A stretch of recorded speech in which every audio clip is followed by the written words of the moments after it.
So last night we found out the Wagner Group Jason Buttrill is here with us. Jason, tell me about the Wagner Group. Nasty Russian operatives, right? Yeah, they've been at the spearhead pretty much of all of Russia's, off-the-books operations. Yeah. So every time they want deniability, send in the Wagner Group. Yeah, and the Wagner Group is, just brutal guys, right? Yeah, and most of their ranks now are filled with convicts and people they've taken out of gulags. Perfect. So last night we found that they were going to provide air cover for Hezbollah, should Hezbollah get into the war. So does the Wagner Group have planes? Do they have fighters? The Wagner Group, and this is a little insider baseball, when I was in military intelligence, we had a chart that had the Wagner Group as fully part of the Russian Department of Defense. Right. So they were their own little branch of it. So to answer your question, yes, they can get access to it, to planes and whatever they want easily. So that means now the fight would be taken to the air with Israel if the Wagner Group does go in, if Hezbollah goes in. Now, the head of Hezbollah called a press conference today. It was supposed to happen, I think, at 1:30 Greenwich Mean Time, which is like 8:30 our time. And I don't speak Hezbollahese. I've had it with bow tie pasta. It's very good. Hezbollahese? Yeah, Hezbollahese. Yes. Yeah, it's so good. So I don't know what language they speak, but I don't speak it. And it's a dialect of 1930s German with a whole lot of screaming and anti-Semitism. So I researched this extensively, Glenn. All right. So what did he say?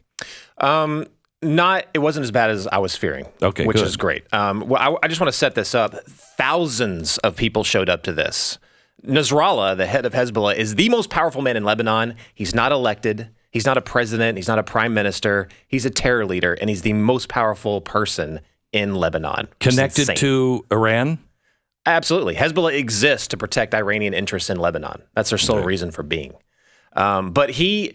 It was interesting. Part of his speech was saying, definitely, no, Iran's not directing this. They didn't support us, but we promise, just trust us. Sure. He did say that right off the bat that this is an American war. He didn't say this was an Israeli war. He didn't say this was a Hamas war. He said this is an American war. That is trouble. So fully putting the blame on the United States. He said eventually towards the end, he finally got around to what their role was going to be in this war. And he basically was just kind of affirming things that have already happened. He said that they responded at the border. He said Israel was attacking them at the border. He said that we are repelling and doing our part. He said that it was diverting forces away from Gaza. And this was kind of key to me because he wasn't saying that we are marching across the border and entering this war. He just said they're keeping basically Israel at bay and distracted. That's all he said. Mm-hmm. Now, what does this mean? Well, I think that this is Iran pumping the brakes and then trying to figure out what our involvement's going to be. So how heavily are we going to respond? Us. Because, which is really very disappointing because they've been testing us. They've been attacking us using their proxy militias in Iraq, Syria, and they've been attacking us, and our response has been very weak. If I would have been, Lloyd Austin, I would have hit those same militias while he was delivering this speech. Send a clear and concise message. Of course, they're not going to do that. But they have got to get a lot more tough with their response to their attacks on our forces in Iraq and Syria. They've got to. Because they see weakness in us, and that's what makes them move. Yes. The Iranian supreme leader yesterday came out and said something very interesting, especially since we know that our administration has been trying to open up the ties and the purse strings towards Iran. This is what their supreme leader said yesterday. Death to America is not just a slogan or a chant. It is our country's official policy toward the U.S. Oh, okay. The situation between America and Iran is this. When you chant death to America, it is not just a slogan, it is policy. I have stated the reasons previously for many years, from the 1940s to the 70s, and that is 30 years. The Americans did everything they could against the Iranian nation. They hit Iran in any way they could, financially, economically, politically, scientifically, and morally. If it were not for America's support, if it were not for the support of the U.S. weapons, the corrupt and artificial Zionist regime of Israel would have been destroyed in the first week. It would have collapsed. The Americans are behind this.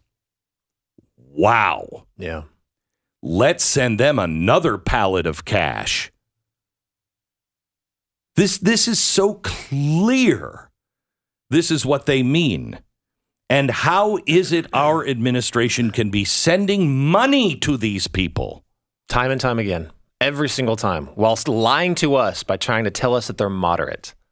I can't. That will go down in history as one of the biggest manipulations in history. It will be remembered eventually as peace in our day from Chamberlain. Hitler doesn't mean it. Peace in our day. I've talked to him. I know his heart. I've looked into his eyes. I looked into Pooty Poot's eyes. Yeah. By the way, did you see that he is running for re-election? Pooty Poot is running for re-election. And where he's announcing his candidacy is amazing.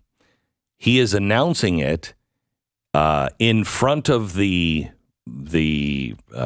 Moscow, I don't even know what you would call it, display, I guess, of the Tsar Bomba. The largest hydrogen weapon ever used by far. It was dropped in 1961 for test and then never used again. And he's announcing his presidency with that in the background. What the hell does that mean? I would wager that's more directed at his own people, trying to just tell them that they're still strong, they're more willing to do it. I actually see it as a bonus that Cold War era people like Putin are.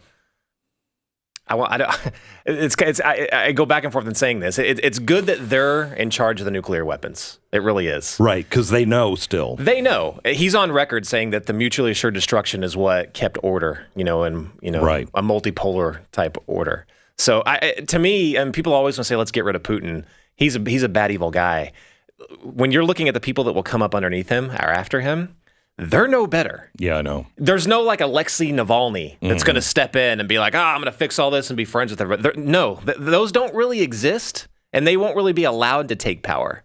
So the people underneath Putin are less predictable, making them worse, in my opinion. So if I were to read the tea leaves, Hezbollah is there beating their chest today and saying, we're here, and we're going to keep them busy, but we're not going to get involved. Iran is saying this is because of the Americans. They are signaling all of their Hezbollah soldiers and all of their, martyrs that are willing to die all over the world. And their attack will not be a military attack. Their attack will be more terror. Yeah. And they're saying, here, right? They're saying that destroy America, death to America is not their slogan, but, their policy. Yeah. We criticize our leaders for not really having a strategy, like what's your end state? Well, they clearly have an end state. It is death to the big Satan, us, death to the little Satan, Israel. For them, those two go hand in hand, and they're playing a long game. Like all these moves. So you go all the way back to, the end of ISIS when there was a power vacuum. Iran immediately, as we were sending them pallets of cash, funded and sent their little foot soldiers, terrorists, all through Iraq, all through Syria, one step closer and closer. Remember, you and I played that video, or I think you played that video, that memory video of that. It was a Ayatollah or some spiritual leader from Iran, and he was saying the time is now complete. We are finishing the encirclement of Israel. Yes. That is their grand strategy. They're moving little by little towards that goal. What's happening in the Middle East right now is taking them closer to that goal. So let me ask you one question. I heard a theory, and I think it's accurate. You remember when we sent the cluster bombs? Did you hear me talk about this? Yeah. We sent the cluster bombs. That was so odd because we don't use cluster bombs. The whole world is against cluster bombs. They're really, really dangerous. if they don't, a lot of times they don't go off. So kids will be out playing years later and they'll hit a cluster bomb and they'll blow up. It's horrible, horrible. And we know that. Why did we give them to Ukraine? And the theory is that we are running so low on the things that they need, more rockets. We're done. We got to have some for us. We can't keep giving them. That we used the cluster bombs and said, here, use these. And that was a signal to Russia and China and Iran. Oh, they're in trouble. They're expending too much of their military. Keep them going. Mm-hmm. Keep them just sending off all of their stuff. Yeah. There was a big portion of a show that we had to cut about 2 or 3 weeks ago, and it was running the numbers of the munitions that we do have. And there were some shocking quotes in that. One of them is that they were explaining how the DoD ordering process works. And they renew their orders for ammunition every 12 months or so. We are, and they were saying there's no new contracts. They were bumbling the whole logistics supply chain to get us restocked because everything is going to Ukraine. We are about a year behind in receiving that ammunition. So even, let's say a huge war did blow up in the Middle East. Let's say Iran directly got involved. How would we even respond? I mean, will we call a timeout for 12 months? Right. We're 4 years behind on where we should be with rockets. Unless we build new plants to build new shells, we're 4 years away from replenishing what we sent.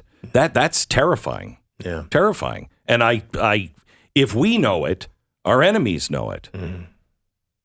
I mean, you can game that all the way out, too. How are we responding in Taiwan? If China says, they're depleted in Eastern Europe, they're depleted in the Middle East. They'll walk into Taiwan. You don't have to have a whole bunch of landing crafts. You'll walk in. What are they going to do? It's China. They'll do exactly what they did in Hong Kong. They'll just walk in because America won't be able to help and the world will be too distracted. Okay, thank you for that. Sure. Downer.